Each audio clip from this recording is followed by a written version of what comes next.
Namaste. Let us resume our study of the Bhagavad Gita. Today we are going to discuss about equanimity and inner balance, which is so very required in this modern life, isn't it? So a very wonderful version of this perfect equanimity, inner equanimity, you will find its description in the Bhagavad Gita in the second chapter. It is actually the Sanskrit term for a person who is absolutely equanimous within himself, absolutely composed and self-controlled. He is called the Sthitaprajna, one whose intellect is absolutely calm and steady. So the characteristics of this state have been very beautifully described in the Bhagavad Gita. Today we are going to discuss a little of this so as to understand how to bring this equanimity, the ability to remain unperturbed no matter what is happening around us, how to bring this into our everyday lives. So the question is put by Arjuna in the second chapter. Sthitaprajnasya ka bhasha samadhisthasya keshava sthitadi kim prabhasheta kimasita vrajeta kim, which means what is the nature of a person of perfect equanimity? And how does he contemplate? How does he sit? How does he talk and walk? What is the nature of that mind? And then the very beautiful answers given by Lord Krishna. You see, the very definition of a Sthitaprajna, you will find first being given. Lord Krishna says, Prajahati yada kaman sarvan partha manogatan atmanyevatmana tushta sthitaprajnasta dochyate. One whose mind is completely bereft of desires, which can shake the mind, which can move the mind. So this kind of the mind, the state where one is free from all craving, longing for anything, that state of complete calm, that is the characteristic of the Sthitaprajna mind. So, Prajahati yada kaman sarvan partha manogatan. All of these desires which keep the thought currents deflected, moving rapidly, this has been arrested in that mind. And the another nature of that mind is he is established in the self. Why is it that the mind has been able to reach this stage of utter calm? Because he rests in the self. He has touched the very foundation of the mental thought process, and that is consciousness. He has established himself in that. And then the erratic nature of the mind is naturally arrested as a result. So you see, this is a very important point for us to note. Whenever we say, how do I control my mind? It's so restless. It's all the time jumping about and I have no peace because of that. We should know that there is a technique to it. Unless one is composed within oneself, unless one has touched the very foundation of the mind, which is the pure being in you, the self, pure awareness.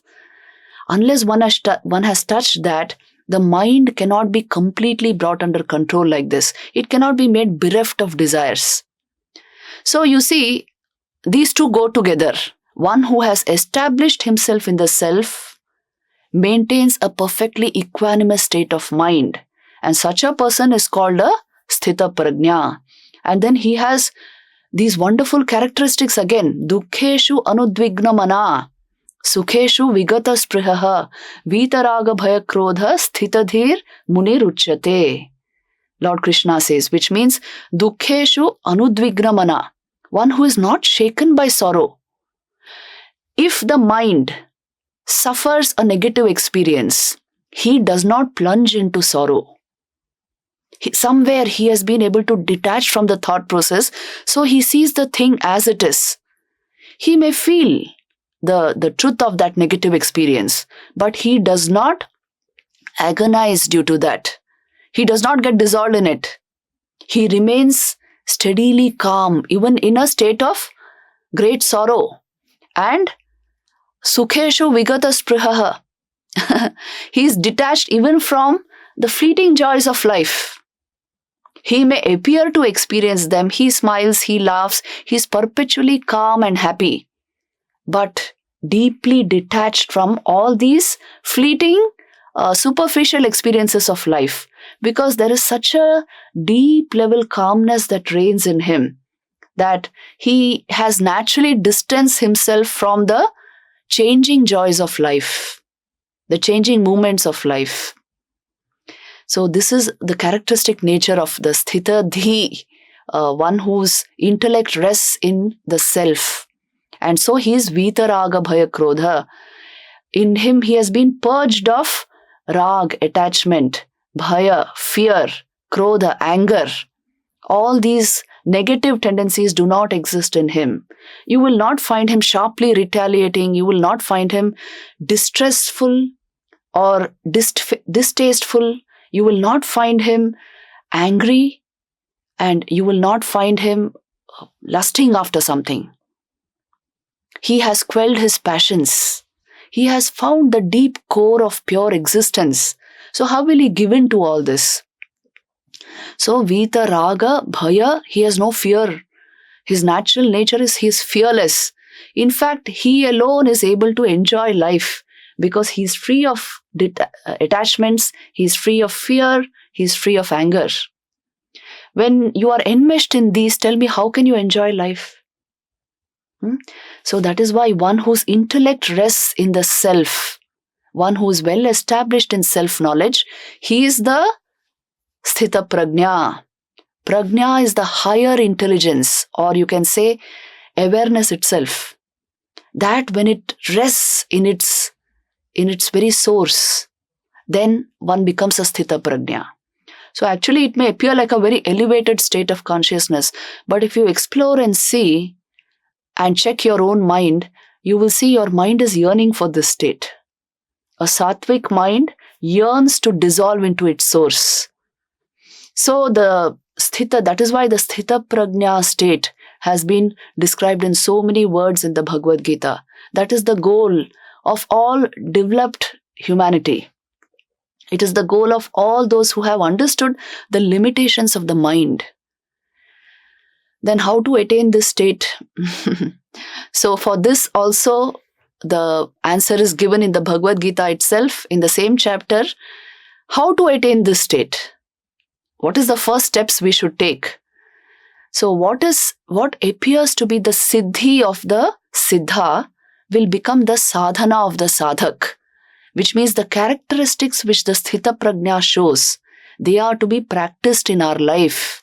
So that is why Lord Krishna says, Yada samharate chayam kurmonganiva sarvashaha indriyan indriyarthebhya tasya prajna pratisthita. One who has withdrawn from the mere sense life and its impulses, the merely superficial life of contact between sense and sense objects. One who has withdrawn from that. How? As a tortoise withdraws its limbs. It tucks its limbs under its shell. So also one who has withdrawn from the mere sensate level of existence, he gets this capacity to illumine his intellect with the knowledge of the self, to establish his intellect in the self. He spontaneously gets this. See, the great mischief makers are our senses. Check this out and see in your own life.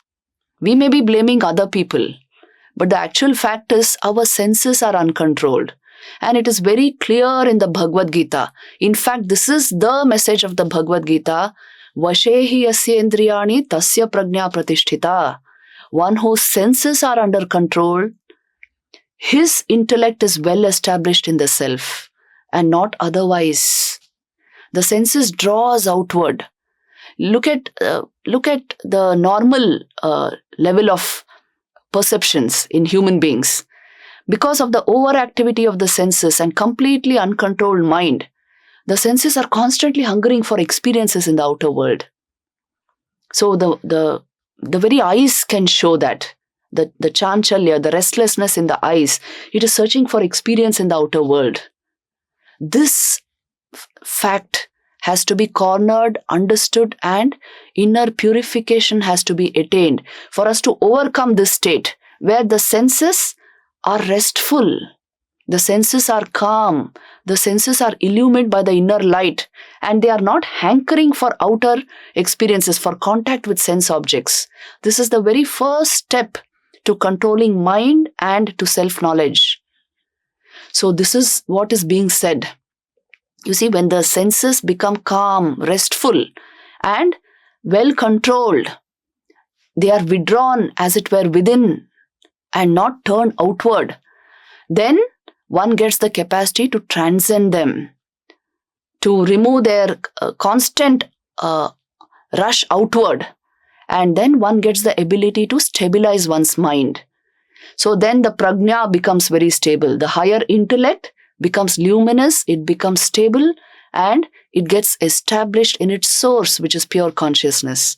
So this is the very first step to controlling the mind. In fact, it is said in our scriptures that animals, they may have one sense organ very strong, like the sense of smell or maybe sight, and that makes them express all their animalistic tendencies. In the human being, all 5 senses are very strong. The sense of sight, hearing, smell, taste, touch. Now, if they are not controlled, how animal-like a man would become? So the very first step to real culture, let us remember, is sense control. And when we have not done this, we have not even understood the importance of this. We are far away from real culture, cultural values in life. A man progresses to the extent he has been able to understand where his senses can take him. If they are controlled, it will lead you to the highest. If they are not controlled, they can convert a human being into an animal, or even worse, into a demon. So this is to be understood. That is why this message of the Bhagavad Gita. Further on, you see, always the refrain is tasya prajna pratisthita. One who is like this, his intellect becomes stable. It becomes established in the self. Then Lord Krishna says, Vishaya vinivartante niraharasya dehinaha rasavarjam rasopyasya param drishtva nivartate. What does this mean? See, the senses can be withdrawn from sense objects, but the taste for them may not vanish in the mind. Because of past experience, one may appear self-controlled, but is still hankering for the experience of sense objects. But one is able to overcome this taste also when one actually gets the experience of the self. Rasavarjam rasopyasya param drishtva nivartate. If one gets the highest experience of one's true being, one will no longer hanker after the experiences of the senses. The taste for them goes. Once Sri Ramakrishna was asked, what is the end point of sadhana? And he said this, when the senses have completely overcome their passions, and the mind also, then one has succeeded in his sadhana. So the man of self-control and complete purification, complete purity is the highest evolved product of the human race. Let us understand this. Human evolution, this is the meaning. Human evolution is not about survival of the fittest, natural selection. That applies to the animal world. A human being is not an animal. He has in him the capacity to evolve into something divine. So then human evolution culminates in this. It begins with a psychosocial evolution and culminates finally in spiritual illumination. So this is only possible through control of the senses and not through freedom of the senses. Because today we have misunderstood the word freedom in many ways. And that is why the Bhagavad Gita is again and again drawing our attention to this. It also warns us. The Bhagavad Gita is like a mother. It warns us. It tells us the power of the senses.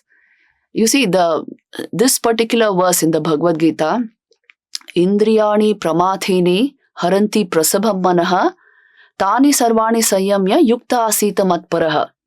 This is very significant. It is telling us, Indriyani pramathini, the senses are turbulent by nature and very forceful, strong. Haranti prasabham manaha. By force, they will carry away your mind. Tani sarvani sanyamya. That is why keep them controlled, keep them in check. And yukta asit.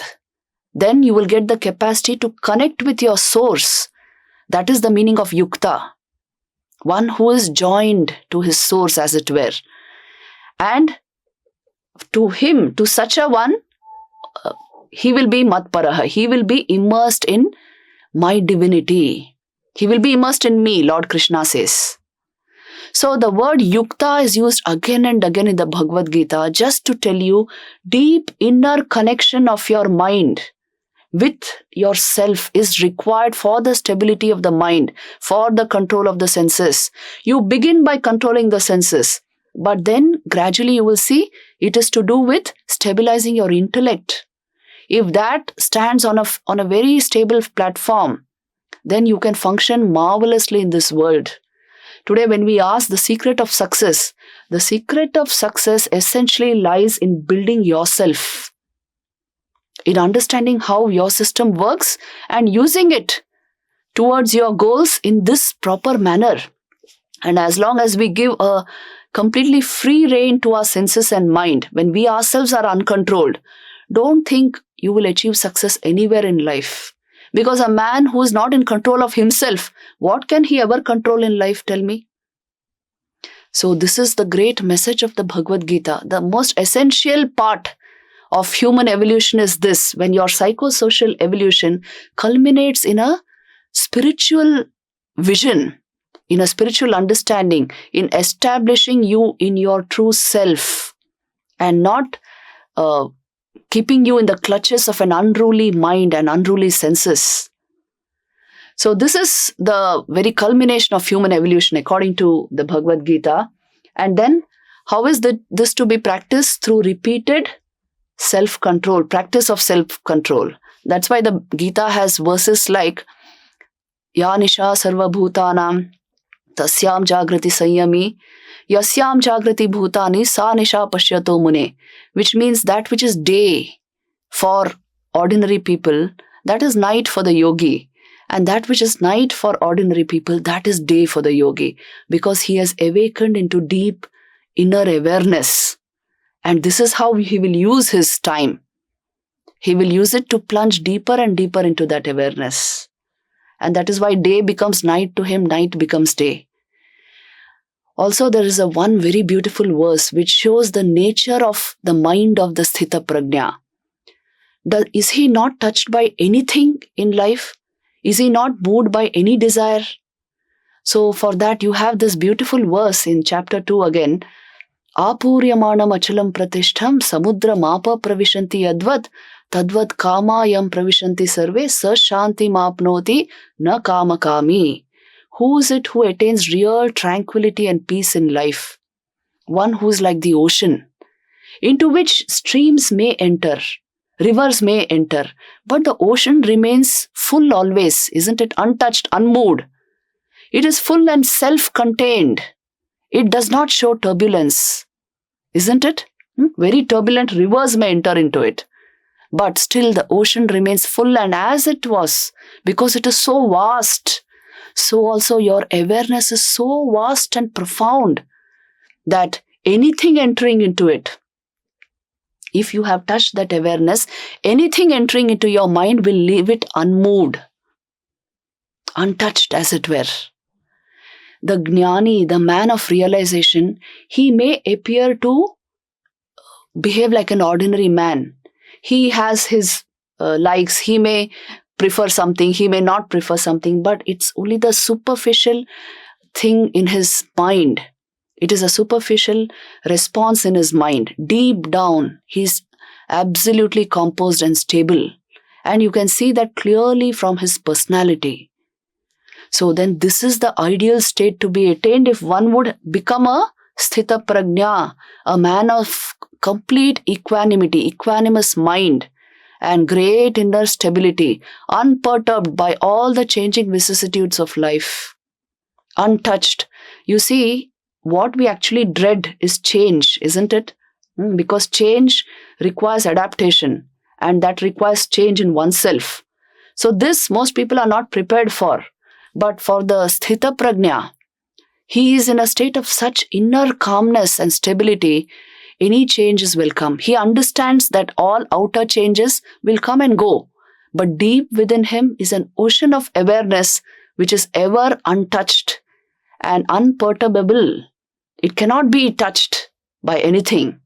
So to discover this, the very source of peace, joy, calmness within you is the whole goal of human life. And the message of the Bhagavad Gita, the pointers which the Gita is giving us, they are invaluable in our sadhana.